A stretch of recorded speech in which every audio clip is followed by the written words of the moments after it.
तो कहानी की शुरुआत कनाडा एयरपोर्ट से होती है, जहां एक पिता एलियट अपनी बेटी रिडली के साथ सफर पर था। दोनों दूसरी सिटी जा रहे थे क्योंकि एलियट को वहां एक इंपॉर्टेंट बिजनेस डील पूरी करनी थी। और वही रिडली एक अकेली लड़की थी जिसके ज्यादा दोस्त नहीं थे। उसके चेहरे पर पिंपल्स थे जिनकी वजह से वो अक्सर परेशान रहती थी। फ्लाइट लैंड होने के बाद एलियट और रिडली जल्दी से कार में बैठकर आगे बढ़े क्योंकि एलियट पहले से मीटिंग के लिए लेट हो चुका था। रास्ते में उसने रिडली का शुक्रिया किया कि वो उसके साथ आई और फिर उसे समझाया कि पिंपल्स जैसी चीजों की चिंता नहीं करनी चाहिए क्योंकि ये हर टीनेजर के साथ होता है। ये सुनकर रिडली थोड़ी शांत हो गई। फिर हमें पता चलता है कि उसकी माँ की मौत कुछ समय पहले हो चुकी थी और इसी वजह से वो अकेले रहना पसंद नहीं करती थी और अक्सर अपने पापा के साथ उसके काम पर चली जाती थी। इसी दौरान उसे उस व्यक्ति का फोन आया जिससे उसकी बिजनेस डील तय थी। फोन पर सामने वाला बेहद गुस्से में था क्योंकि उसे पहुंचने में देरी हो चुकी थी। हालात संभालने के लिए वो बार बार माफी मांगते हुए कुछ बहाने देने लगा कि अचानक नेटवर्क खराब हो गया और कॉल कट गया। कॉल कट होते ही उसने राहत की सांस ली और समय बचाने के लिए कार की रफ्तार बढ़ा दी। लेकिन अचानक सड़क पर एक अजीब सा जानवर आ गया जिससे उसकी कार टकरा गई। टक्कर इतनी तेज थी कि कार घूमती हुई सड़क के किनारे आकर रुक गई। फिर एलियट ने तुरंत रिडली से पूछा कि वो ठीक है या नहीं, और जब दोनों सुरक्षित निकले तो कार से बाहर आकर देखने लगे कि कार किससे टकराई थी। आगे बढ़कर देखने पर दोनों एक पल के लिए बिल्कुल शॉक रह गए क्योंकि सामने पड़ा प्राणी कोई साधारण जानवर नहीं था। वो एक अजीब सा घोड़ा था जिसके सिर पर एक लंबा सींग उगा हुआ था और उसके घाव से नीला खून बह रहा था। ये दृश्य इतना अजीब था कि रिडली की आंखें फैल गईं क्योंकि उसने ऐसा जीव पहले कभी नहीं देखा था। उसी समय उस घोड़े का सींग हल्की पीली रोशनी में चमकने लगी। उस चमक से आकर्षित होकर रिडली बिना सोचे समझे आगे बढ़ी और उसने हाथ बढ़ाकर उस सींग को छू लिया। सींग को छूते ही उसकी आंखों के सामने अजीब और धुंधले दृश्य तेजी से घूमने लगे जिससे वो समझ नहीं पाई कि उसके साथ क्या हो रहा है। ठीक उसी क्षण चेहरे पर किसी चीज के अचानक लगने से उसका ध्यान टूट गया और वो झटके में होश में लौट आई, जहां उसने देखा कि उसका बाप उस घायल घोड़े पर वार कर रहा था। रिडली ने उसे रोकने की कोशिश की लेकिन एलियट तब तक हमला करता रहा जब तक वो रहस्यमयी घोड़ा पूरी तरह मर नहीं गया। इस घटना के कुछ समय बाद वे उस बड़े मैंशन में पहुंचे जहां एलियट का इंपॉर्टेंट मीटिंग होने वाला था। हालात की गंभीरता के बीच एक और अजीब बात यह थी कि एलियट उस रहस्यमयी घोड़े की लाश को कार की ट्रंक में ही साथ लेकर आया था। खैर, मैंशन पहुंचते ही दरवाजा शॉ नाम की बॉडीगार्ड ने खोला और वो दोनों को बेलिंडा लियोपोल्ड और उसके बेटे शेफर्ड के पास ले गए। वहां से सभी लोग आगे बढ़ते हुए ओडेल के ऑफिस पहुंचे, जहां ओडेल कैंसर से पीड़ित होने के कारण बेहद कमजोर और थका हुआ दिखाई दे रहा था। जिसके बाद रिडली खुद को थोड़ा संभालने के लिए वॉशरूम में गई और जैसे ही उसने चेहरा धोया वो हैरानी से रुक गई क्योंकि उसके चेहरे के सारे पिंपल्स पूरी तरह गायब हो चुके थे। उधर कमरे में उसका पिता डॉक्यूमेंट्स पढ़ने की कोशिश कर रहा था लेकिन अचानक उसे महसूस हुआ कि चश्मा लगाने पर उसे साफ दिखाई नहीं दे रहा। कुछ देर तक वो उलझन में रहा, फिर उसने चश्मा उतारकर दोबारा डॉक्यूमेंट्स देखने की कोशिश की और हैरानी की बात ये थी कि बिना चश्मे के वो सब कुछ पहले से भी ज्यादा साफ पढ़ पा रहा था। खैर, इसी बीच कार में पड़ा यूनिकॉर्न का सींग धीरे धीरे हल्की चमक छोड़ने लगा और जिस जानवर को वे मरा हुआ समझ चुके थे उसने अंदर हल्की सी हरकतें शुरू कर दी थीं। उधर रिडली मीटिंग के बीच में ही उठकर अपने पिता से अकेले में बात करने आई। हादसे के बाद से वो उस प्राणी को लेकर बेचैनी और तनाव महसूस कर रही थी। उसने साफ कहा कि इतनी बड़ी घटना को छिपाना ठीक नहीं है, लेकिन पिता ने उसे शांत करते हुए भरोसा दिलाया कि वो रात में जब सब लोग सो जाएंगे तब उस जानवर को चुपचाप दफना देगा और किसी को इसके बारे में पता नहीं चलेगा। लेकिन उनका प्लान उसी समय बिगड़ गया जब बाहर अचानक उनकी कार हिलती हुई दिखाई दी। ये देखकर वे तुरंत बाहर भागे ताकि चीजें छिपाई जा सकें। पर शोर सुनकर बटलर ग्रिफ भी बाहर आ गया और उसके साथ घर के बाकी लोग भी एक एक करके बाहर इकट्ठा हो गए। उसी क्षण कार की खिड़की अचानक जोर से टूटकर बाहर उछली और अंदर से निकला सींग कार की छत को आर पार कर गया। कुछ ही पल बाद मरा हुआ समझा गया वो जानवर खिड़की के पास दिखाई दिया, दर्द से चीखता हुआ और बाहर निकलने की बेताब कोशिश करता हुआ। ये देखकर रिडली डरकर पीछे हट गई, लेकिन हालात संभालने के लिए शॉ तुरंत बंदूक लेकर आगे बढ़ी और बिना झिझक सीधे उसके सिर पर गोली मार दी। जिसके बाद सभी लोग उस अजीब और अनजाने जानवर के शरीर के आसपास इकट्ठा हो गए और उसके बारे में चर्चा करने लगे। माहौल भारी था, लेकिन इसी बीच रिडली ने हिम्मत जुटाकर साफ आवाज में कह दिया कि ये असलियत में एक यूनिकॉर्न है। उसकी बात सुनते ही एलियट की नजर अपनी बेटी के चेहरे पर पड़ी और वो तुरंत समझ गया कि उसके लुक्स में आए अचानक बदलाव का कारण क्या है। फिर उसने सबके सामने स्वीकार कर लिया कि उसने हिट एंड रन किया था।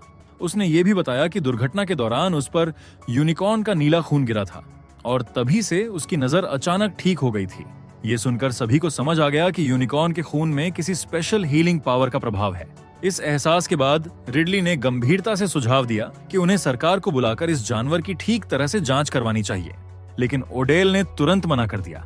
उसने समझाया कि ऐसे फ्री स्पिरिट जानवर को वे अब अपनी मर्जी से इस्तेमाल कर सकते हैं। बेलिंडा ने भी कहा कि सरकार की दखल, पेपर वर्क और मीडिया का ध्यान सबके लिए मुसीबत बन जाएगा और इससे एलियट और उसकी कंपनी की इमेज भी खराब हो सकती है। अगर वे इस घटना को छिपा दें तो हिट एंड रन की समस्या भी आसानी से मिट सकती है। उनकी बातें सुनकर एलियट धीरे धीरे उनकी तरफ झुक गया। ये देखकर रिडली बेहद निराश हुई कि उसका बाप इतनी जल्दी उनकी बातों में आ गया। बाद में उसने एलियट को अपने यूनिकॉर्न वाले विजन के बारे में बताया और कहा कि इस जानवर को लियोपोल्ड परिवार के पास नहीं छोड़ना चाहिए। लेकिन एलियट ने उसकी बात को महत्व नहीं दिया और सिर्फ अपने प्रमोशन पर ध्यान केंद्रित करता रहा, क्योंकि इस डील से उसे बड़ा फायदा मिल सकता था। जिसके बाद एलियट शेफर्ड से बात करने गया, जबकि रिडली मैंशन में घूमते हुए एक पुरानी तस्वीर पर रुकी। वो तस्वीर उसकी माँ की चीजों में मिली थी, जिसमें एक यूनिकॉर्न दिखाई दे रहा था। उधर शेफर्ड ने पूछा कि रिडली अपने पिता से इतनी नाराज क्यों रहती है, जिससे एलियट कुछ पल के लिए असहज हो गया। तभी बाहर जंगल की ओर से डरावनी गरज सुनाई दी, जिससे दोनों बातचीत बीच में ही रोककर तेजी से अंदर लौट आए। उधर रिडली को पता चला कि वो तस्वीर 15वीं सदी के यूनिकॉर्न टेपेस्ट्रीज की एक कॉपी थी, जिनमें 7 हिस्सों की कहानी दिखाई गई थी। एक दृश्य में दिखाया गया था कि कैसे शिकारी कई सालों की कोशिश के बाद एक यूनिकॉर्न को मारने में सफल हुए और उसे पकड़कर एक किंगडम में ले आए। लेकिन उसी वक्त प्राणी दोबारा जीवित हो गया और एक युवा लड़की के पास जाकर शांत हो गया।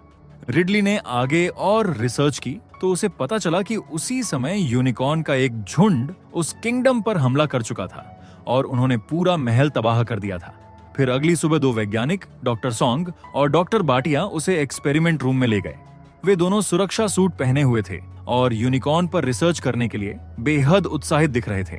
डॉक्टर सॉन्ग ने गर्व से यूनिकॉर्न के सींग से निकाला गया एक विशेष केमिकल दिखाया, जिसके बाद उसी केमिकल को पाउडर रूप में बदलकर एक दवा बनाई गई, जिसे तुरंत ओडेल के शरीर में इंजेक्ट किया गया। सभी लोग नतीजे देखने के लिए बेचैन खड़े थे। उधर रिडली ये सब देखकर परेशान हो गई और वहां से बाहर निकलकर जंगल में चली गई। घूमते हुए उसे एक पेड़ दिखा, जिसके ऊपर यूनिकॉर्न के सींग जैसे निशान बने थे। तभी जंगल की तरफ से जोरदार गर्जना हुई, जिसे वो घबराकर तुरंत मैंशन लौट आई। मैंशन वापस पहुंचकर उसने फिर से यूनिकॉर्न्स के बारे में जानकारी जुटाना शुरू किया। शेफर्ड ने उसकी मदद की और प्रिंटर मंगवाने के लिए ग्रिफ को भी बुला लिया। इसी बीच अचानक ओडेल व्हीलचेयर के बिना चलकर बाहर आया। वो पहले से कहीं ज्यादा मजबूत और जवान लग रहा था। टेस्ट्स में भी साफ दिखा कि उसका कैंसर लगभग गायब हो चुका था। ये सुनकर ओडेल खुशी से दमक रहा था, अपनी सेहत के लिए भी और इस खोज से मिलने वाले करोड़ों के बिजनेस के लिए भी। लेकिन इसके साथ एक बुरी खबर भी सामने आई, जहां डॉक्टर सॉन्ग ने बताया कि यूनिकॉर्न की जेनेटिक बनावट कुदरत के सामान्य नियमों से बिल्कुल अलग है, इसलिए लैब में उस दवा को दोबारा बनाना नामुमकिन है। यानी उनके पास केवल वही एक सींग था जिसे ये चमत्कारिक दवा बन सकी थी। बेलिंडा ये सुनकर मुस्कुराई और बोली कि ये और भी बेहतर है, क्योंकि अब वे इस दवा की कीमत अपनी मर्जी से तय कर सकते हैं, क्योंकि इसे चाहने वाले अनगिनत होंगे और इसे बनाने की ताकत सिर्फ उन्हीं के पास होगी।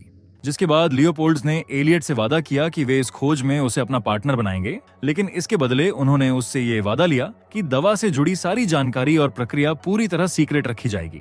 ये सुनकर एलियट उत्साहित हो उठा और मैंशन में उसके सम्मान में एक छोटा सा जश्न भी शुरू हो गया। लेकिन तभी रिडली ने सबका टोस्ट बीच में ही रोक दिया।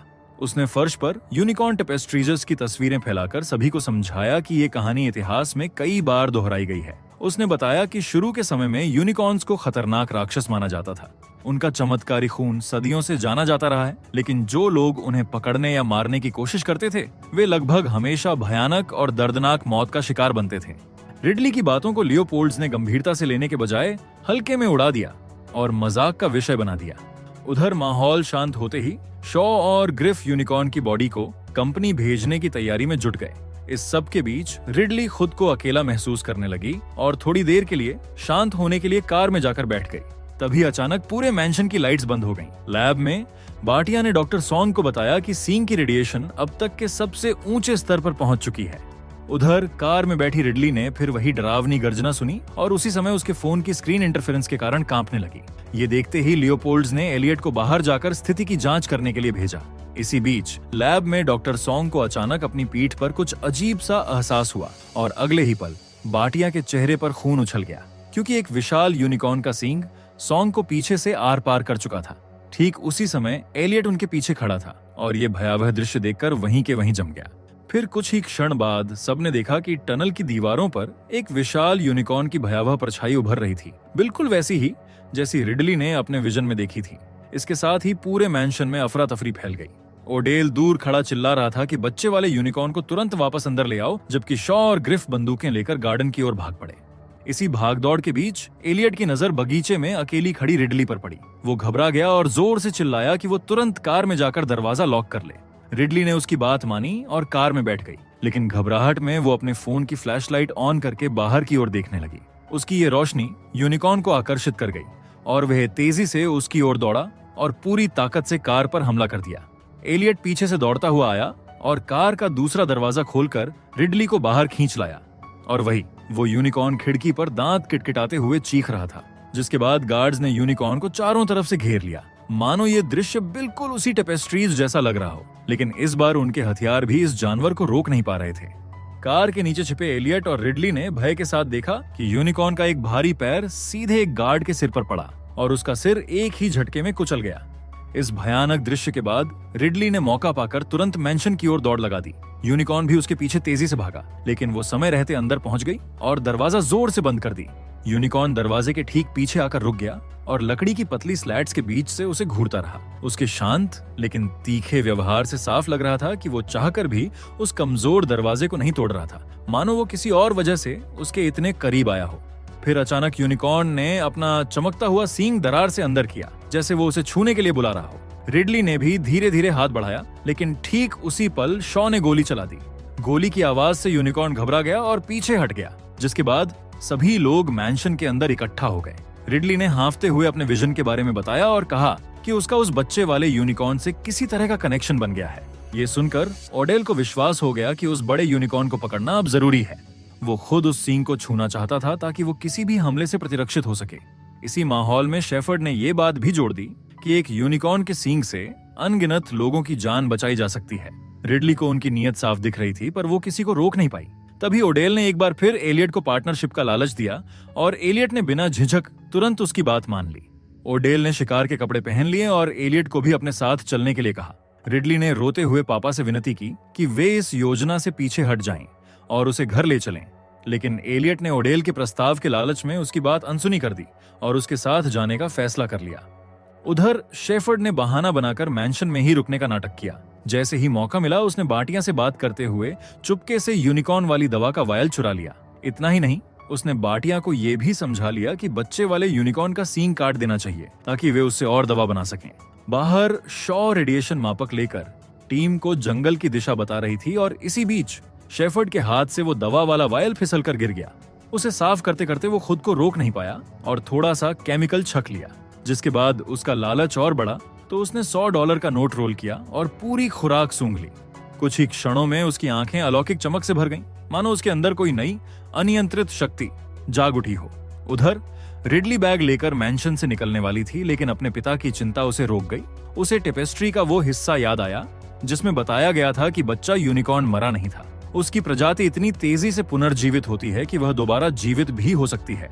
ये सोचकर उसके मन में डर गहराता गया, क्योंकि उसके पिता और बाकी लोग ये मानकर जंगल में जा रहे थे कि वे सिर्फ एक घायल यूनिकॉर्न का सामना करेंगे।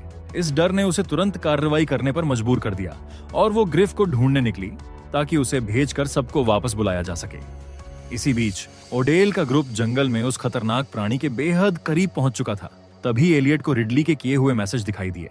उसी समय जब ओडेल बस 1 मीटर दूर था उस जाग चुके यूनिकॉर्न से, एलियट ने घबराकर शॉ को चेतावनी देने की कोशिश की, लेकिन शॉ का ध्यान बाटिया की रेडिएशन डिवाइस पर था जो लगातार तेजी से बीप कर रही थी। उसे लगा कि पास में एक और रेडिएशन सोर्स मौजूद है, यानी एक और यूनिकॉर्न।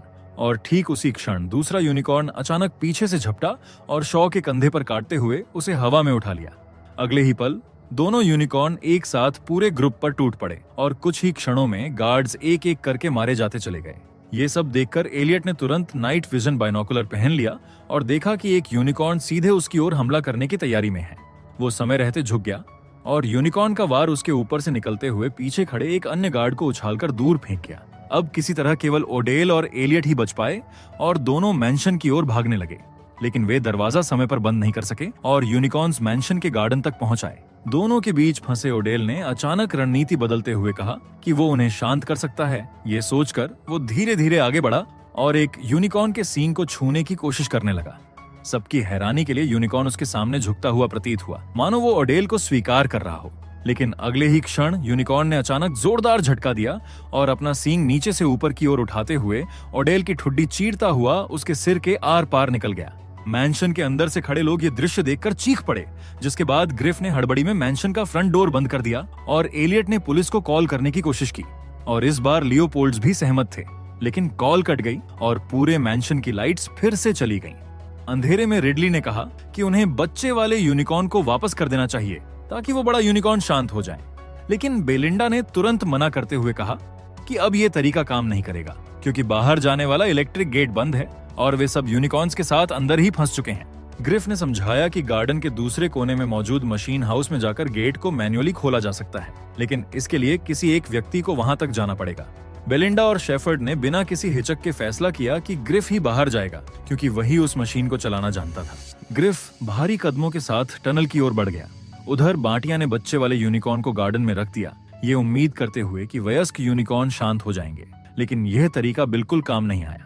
रिडली हैरान थी कि यूनिकॉर्न कोई प्रतिक्रिया क्यों नहीं दे रहे। तभी बाटिया घबराकर गेट की तरफ भागी, जहां ग्रिफ मैनुअल हैंडल घुमाकर गेट खोलने की पूरी कोशिश कर रहा था। गेट लगभग खुल चुका था कि बाटिया ने पीछे मुड़कर देखा। वयस्क यूनिकॉर्न वहां से अचानक गायब हो चुके थे। वो घबराकर बाकी लोगों को चेतावनी देने के लिए चिल्लाने वाली थी कि अगले ही पल एक यूनिकॉर्न का तेज सींग पीछे से आकर उसके शरीर को आर पार कर गया। फिर दूसरे यूनिकॉर्न ने उसके पैर पर हमला किया और फिर दोनों मिलकर कुछ ही क्षणों में बाटिया को टुकड़ों में बर्बरता से फाड़ डाला। ग्रिफ किसी तरह अपनी जान बचाते हुए मैंशन की ओर भागा और उसके पीछे पीछे बाकी 4 लोग भी डर के मारे चिल्लाते हुए अंदर दौड़ पड़े। जैसे ही वे नीचे पहुंचे, शेफर्ड अचानक उत्साह में चिल्ला उठा कि उसने टेपेस्ट्री की पहेली सुलझा ली है। यूनिकॉर्न्स को हराने का सिर्फ एक ही तरीका है, एक प्योर हार्ट वाली युवा लड़की। और वहां मौजूद सभी लोगों में से केवल एक ही लड़की थी, रिडली। अपनी बेटी को चारे की तरह इस्तेमाल करने की बात सुनकर एलियट का गुस्सा फट पड़ा। उसने तेज आवाज में कहा कि वो ये सब अब और नहीं करेगा। उसी दौरान शेफर्ड फिर से ट्रांस जैसी अवस्था में चला गया और उसने एक बार फिर सींग की पाउडर वाली ऊर्जा हवा में बिखेर दी। एलियट और रिडली मैंशन से भागने की कोशिश कर रहे थे, लेकिन कुछ ही सेकंड बाद शेफर्ड अचानक नॉर्मल हो गया और रास्ते में खड़ा होकर उन्हें बाहर निकलने से रोकने लगा। तभी खिड़की पर एक भारी परछाई उभरी। दोनों वयस्क यूनिकॉर्न मैंशन के चारों ओर घूम रहे थे। उनमें से एक मुख्य दरवाजे पर जोर जोर से हमला करने लगा, जिसे सभी लोग घबरा गए और उल्टी दिशा में भागने पर मजबूर हो गए। दूसरे यूनिकॉर्न ने लैब की दीवार तोड़ने की कोशिश शुरू कर दी, जिससे स्थिति और भी खतरनाक बन गई। कुछ ही पलों में सामने वाला यूनिकॉर्न दरवाजा तोड़कर घर के अंदर घुस आया। एलियट तुरंत रिडली को पकड़कर सीढ़ियों की ओर भागा, जबकि लियोपोल्ड्स दूसरी दिशा में रास्ता ढूंढने लगे। दोनों यूनिकॉर्न घर के अंदर घुस चुके थे और अलग अलग जोड़ी का पीछा करने लगे। एलियट एक कमरे में पहुंचकर रिडली के साथ खुद को अंदर बंद कर लिया और दरवाजे की पतली सी दरार से बाहर देखने लगा। अचानक उसी दरार के सामने यूनिकॉर्न का विशाल डरावना चेहरा उभरा, जिसे वो पीछे की ओर उछल पड़ा। उधर बेलिंडा और शेफर्ड एक दीवार के पीछे छिपे थे और दूसरा यूनिकॉर्न उस दीवार को लगातार तोड़ने की कोशिश कर रहा था। शेफर्ड ने अपना जूता फेंककर उसका ध्यान हटाया और अपनी मां को साथ लेकर भागा, लेकिन जाते जाते उसने सींग वाला कंटेनर भी उठा लिया। भागते हुए वो अपनी योजनाओं के बारे में बड़बड़ाने लगा कि कैसे वो बचेगा और दुनिया में हीरो बनेगा। लेकिन बेलिंडा ने जैसे ही कंटेनर खोला, उसके चेहरे से रंग उड़ गया, क्योंकि कंटेनर पूरी तरह खाली था। उधर कमरे में एलियट ने चुपके से चुराया हुआ असली सींग रिडली के सामने रख दिया। रिडली ये देखकर उसके लालच पर हैरान रह गई। उसी पल एलियट का भावनाओं पर काबू टूट गया और वो स्वीकार करने लगा कि वो हमेशा से उसकी मां से किए वादे को निभाना चाहता था, पर लालच ने उसे अंधा कर दिया। उसे महसूस हुआ कि रिडली की खुशी कभी पैसों से नहीं जुड़ी थी और वो उसकी भावनाओं को समझने में लगातार असफल रहा था। दूसरी तरफ बेलिंडा बुक शेल्फ के पास खड़ी यूनिकॉर्न की हलचल को सुनने की कोशिश कर रही थी। जैसे ही उसने शेफर्ड से कहा कि शायद यूनिकॉर्न चला गया है, अचानक एक जलता हुआ सींग बुक शेल्फ को चीरता हुआ सीधे उसके शरीर में घुस गया। यूनिकॉर्न ने उसे पकड़कर दूसरे कमरे में घसीटा और दीवारों से टकराते हुए इधर उधर फेंकना शुरू कर दिया। और वही शेफर्ड एक जली हुई तीर पकड़े ओडेल के ऑक्सीजन टैंक पर निशाना साधने की कोशिश कर रहा था, लेकिन डर के कारण उसका हाथ कांपने लगा और उसकी हिम्मत टूट गई।